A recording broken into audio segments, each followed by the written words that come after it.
मस्साजोगचे सरपंच संतोष देशमुख यांच्या हत्येनंतर बीडमधली गुन्हेगारी चव्हाट्यावर आली आहे। बीडमधला आका आणि त्याच्या इशाऱ्यावर चालणाऱ्या गुन्हेगारीचे अनेक किस्से बाहेर यायला लागले आहेत।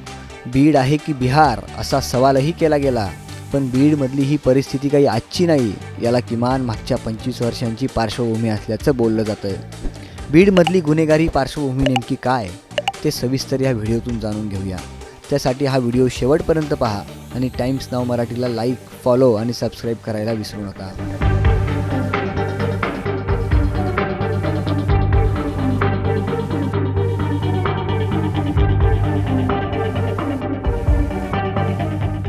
सरपंच संतोष देशमुख यांच्या हत्येमुळे बीडमधलं गुन्हेगारी जगत उजेडात आलंय। गेल्या जवळपास 1.5 महिन्यांपासून बीडमधलं सामाजिक आणि राजकीय वातावरण ढळून निघालंय। आरोप प्रत्यारोपांमुळे बीड जिल्ह्यातलं वातावरण बदलून गेलंय। बीडमध्ये चालणाऱ्या सर्व काळ्या कृत्यांमागे वाल्मिक कराडचाच हात असल्याचा आरोप भाजप आमदार सुरेश धस यांनी केला आहे। तर या छोट्या आकाला मोठ्या आकाचा फुल सपोर्ट असल्यानं त्याला कसलीच भीती उरली नसल्याचा घणाघातही त्यांनी केला आहे।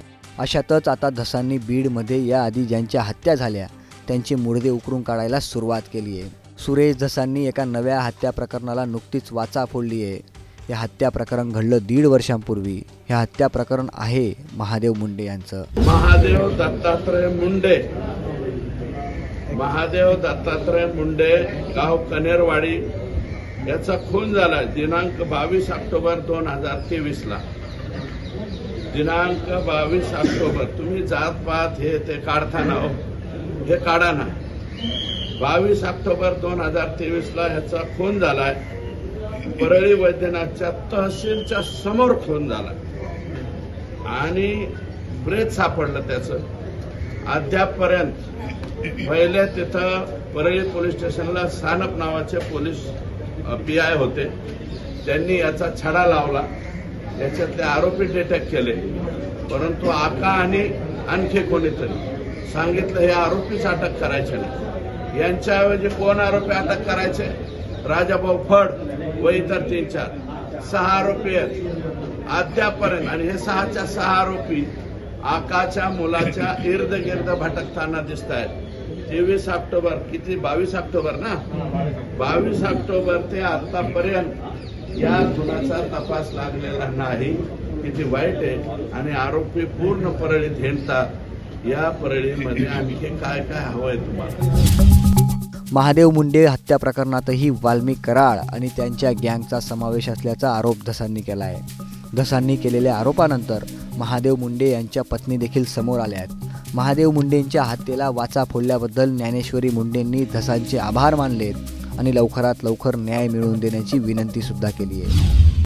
माझ्या पतीची हत्या 2023 मध्ये झाली, पण अजूनही त्यांचे आरोपी मोकाट आहेत। आरोपींना अजूनही अटक झालेली नाही।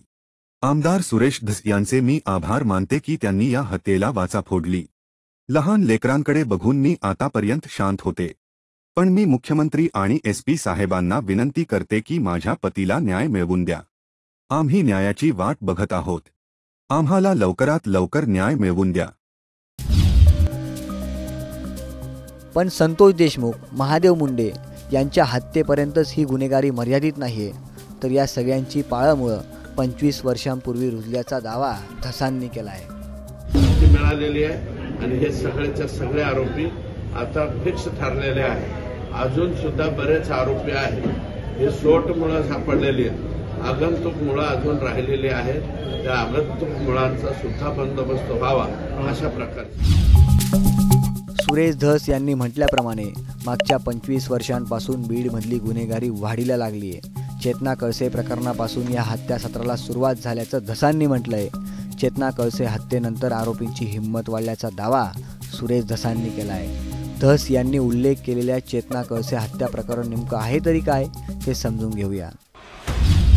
चेतना कळसे प्रकरण नेमकं काय? 2 दशकांपूर्वी बीडमध्ये कळसे नावाचं कुटुंब राहत होतं। चेतना कळसेचे वडील कला शिक्षक होते। सुखवस्तू मध्यमवर्गीय कुटुंबातील तरुण मुलगी चेतना कळसेचा जळून मृत्यू झाला। चेतनाच्या निधनाचा तिच्या वडिलांनी धसका घेतला। काही दिवसांनी वडिलांनी गळफास घेऊन आत्महत्या केली।